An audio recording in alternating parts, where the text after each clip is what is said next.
Well, hello again, everyone. I am here with Ellen Hilliard.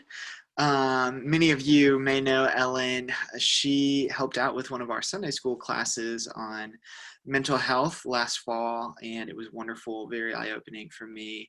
And so this week we've got Ellen back to talk through kind of a new topic with us. I thought we could shift from sort of dreaming about what the future could look like growing as a believer in college and kind of transition into kind of more fear and anxiety. I think a lot of us have had a lot of time to think through our fear and anxiety right now, and that may be heightened in this season. And so I wanted to ask Ellen if she could help us think through some of that from kind of a gospel-centered perspective. Just to introduce Ellen briefly, she got her master's of counseling at Wake Forest, and was it 2019, Ellen? Yeah, Last year, awesome. And is now the middle school and high school counselor at the North Carolina Leadership Academy. So Ellen hears a lot of these issues from the students that she talks to on a day-to-day basis, and so is well qualified to help us think through this. So thanks so much for being here, Ellen. Yeah, thanks for having me. All right, the first question I had was kind of just where do fear and anxiety come from, and what are some things that might cause fear and anxiety in us? Yeah, I feel like there's not really one place where fear and anxiety come from. I guess starting the most broad sense of that, and especially thinking of it from a gospel-centered perspective, like it does ultimately come from the fact that our world is broken and kind of the ramifications of Genesis 3 and the fall, and ultimately that we struggle in our kind of sinful human bodies to trust the Lord. So kind of in that struggle to trust is where fear and anxiety creep in. But I think kind of zooming in a little bit closer, you see it kind of in different personalities. So some people are more prone to being fearful or anxious. I do think it's going to touch every human at some point in their life that they'll have some level of fear or anxiety, but kind of it does manifest itself more strongly in some people, and that's kind of where you might get more of a diagnosis for it. But even if you don't have a diagnosis, there is just the basic kind of human experience that's going to include fear and anxiety. And then last, I feel like we see it through kind of your environment or circumstances, which I'm sure we'll touch on throughout this conversation of right now where we are in history, kind of what's going on around us is obviously kind of triggering a lot of fear and anxiety. Yeah. So It's so hard because, like you said, we're created in the image of God and we're created with emotions, but fear and anxiety is more of a post-fall emotion. So our emotions are good, but some of them come out of like a post-fall sort of our sin and our brokenness. And so sometimes it's hard to, I don't know, kind of hold that together. Yeah. That's really helpful. All right, what are some healthy ways to process our fear and anxiety? We all feel it, so what are some healthy ways to process it, or just what are some helpful things to do when we feel anxious?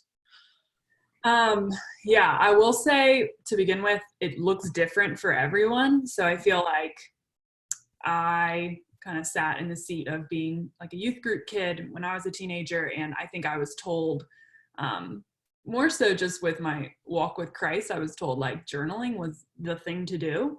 And I actually do journal some, but I think I thought it was like this golden ticket to feeling close to God.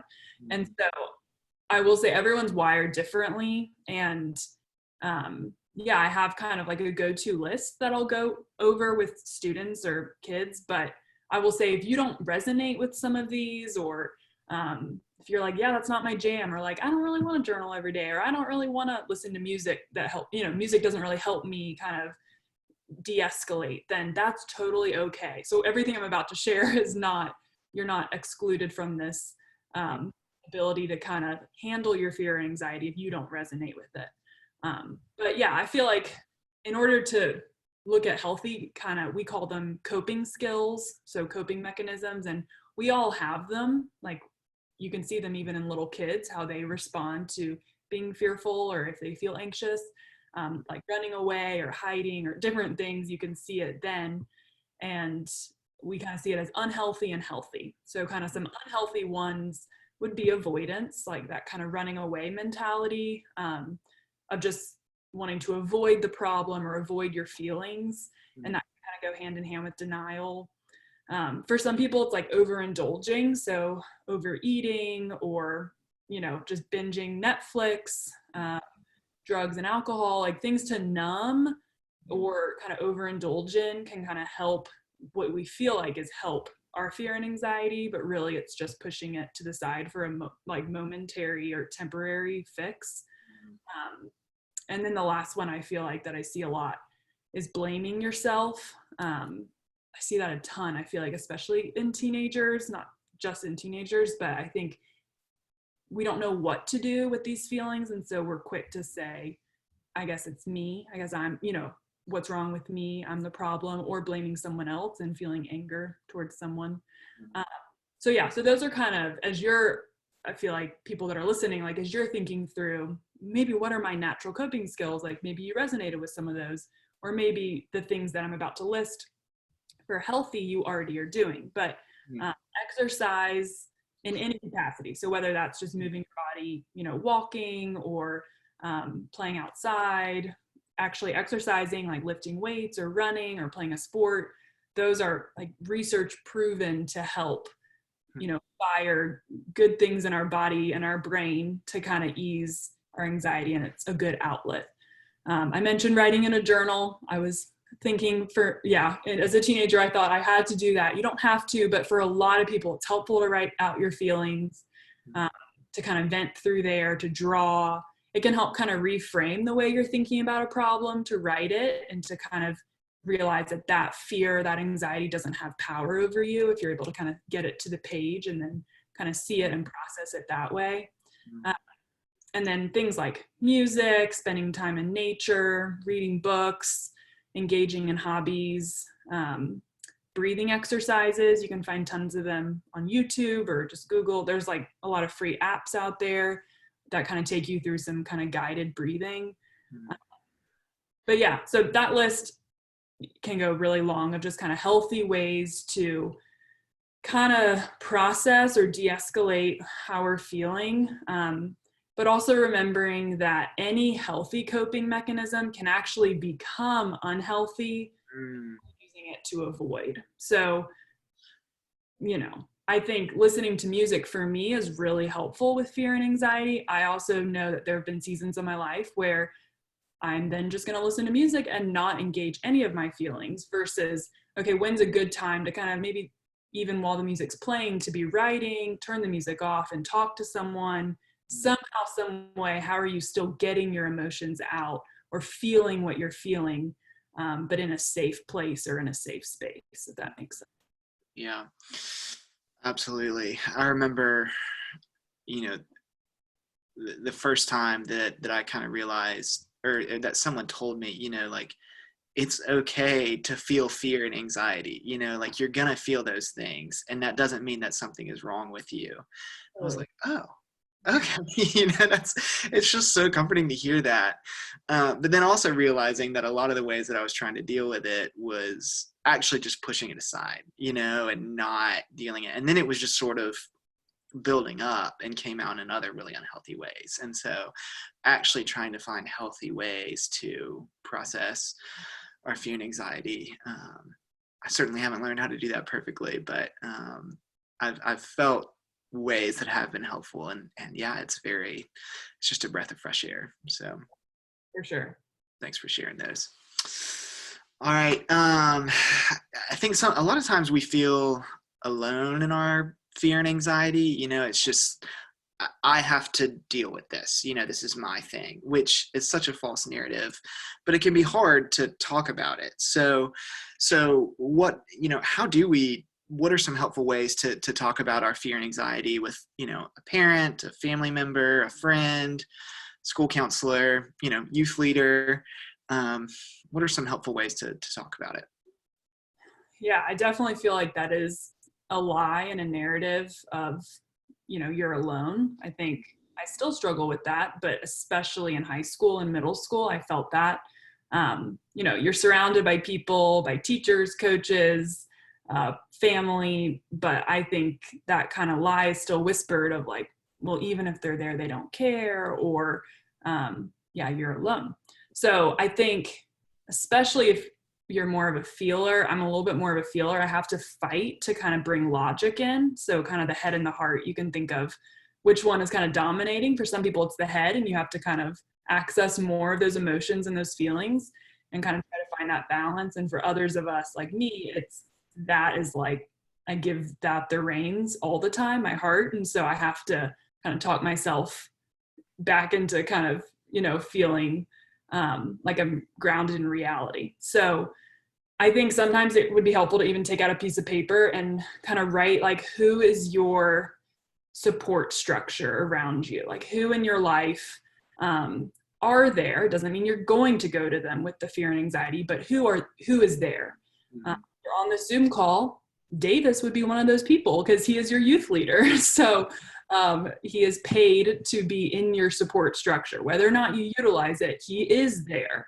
And then you could write your parents. That does not mean you have to go to them, but they are there. Your school counselor is there. And then once you kind of start to realize that narrative is wrong, that you aren't alone, it's then your choice of who will you then choose to potentially talk to about this. And that's a whole nother hurdle. But I think first trying to combat that lie of being alone, and really trying to logically look at who is in my life. And for some of us, that's a lot of people. And for some of us, it's not that many. And that's totally fine. But then it's starting to think about and pray about, who could I trust this with? And it takes a lot of courage. I think there's a lot of stigma and shame in, saying that we're weak, especially, in our place in time. I think being strong and being tough and getting all A's and scoring the most points, like that's always going to take precedence over being vulnerable. We're told that.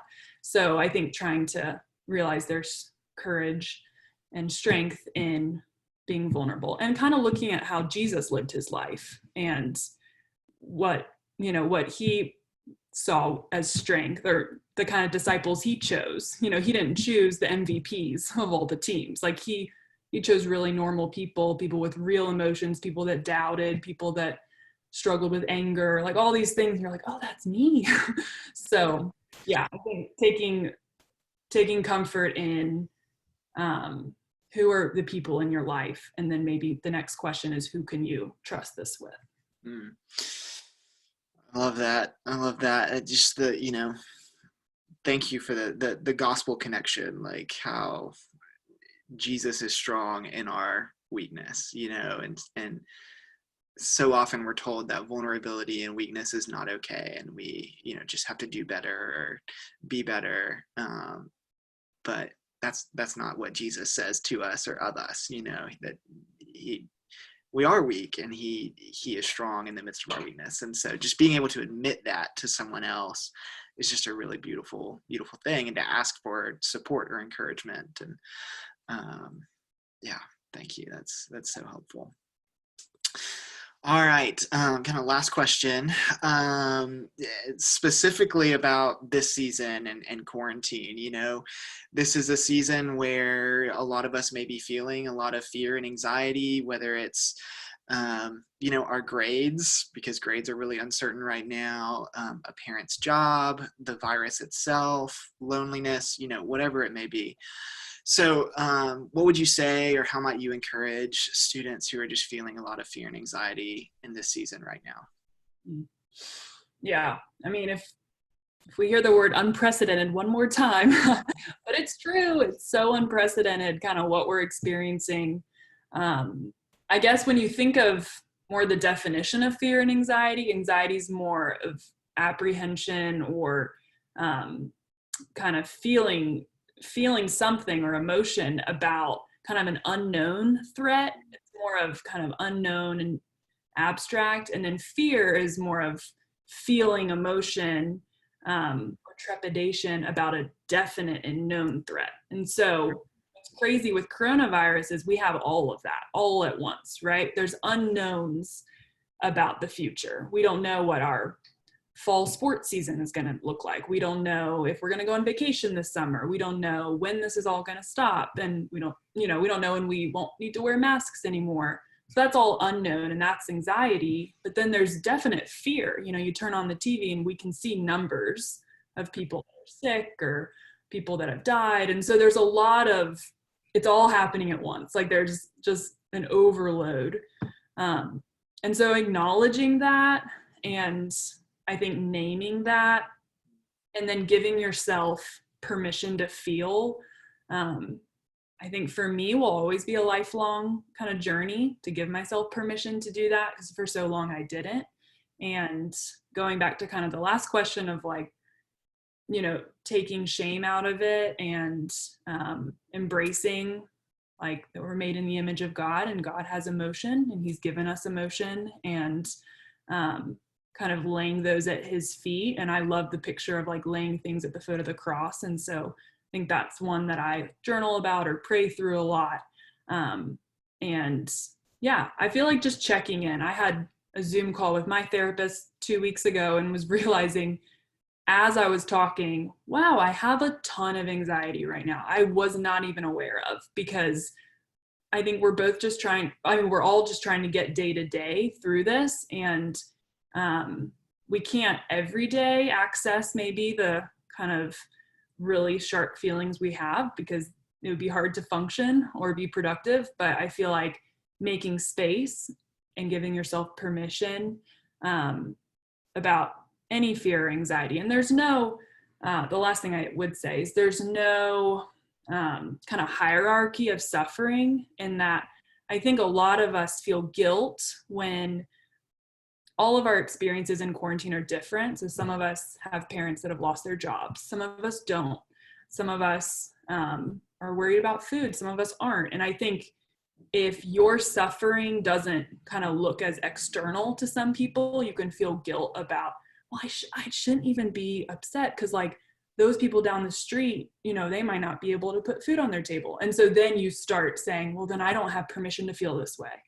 Whereas there is no hierarchy when it comes to suffering in this kind of day and age, especially. So I feel like giving yourself permission, no matter how your quarantine circumstance looks, is really important. And the narrative that it's not important, I think, is where we start stuffing, our feelings, and that starts to become unhealthy kind of coping mechanisms that come out.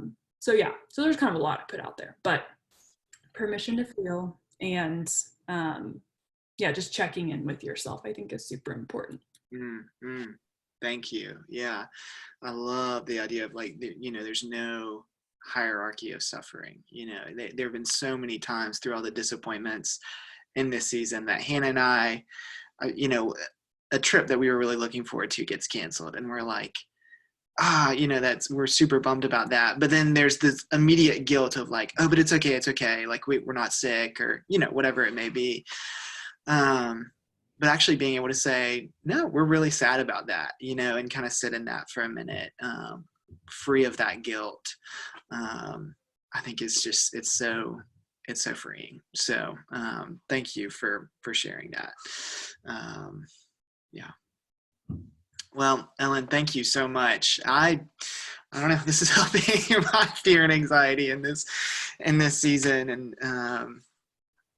hopefully, I know it'll be a blessing to our students as well. So, and like Ellen said, if you're watching, please feel free to reach out. There are plenty of people at Hope in your support system that would love to encourage you and would love to talk if you need it. So please don't hesitate to reach out. Well, Ellen, thank you so much for joining us. Yeah, thanks, Davis. Thanks for having me. Absolutely.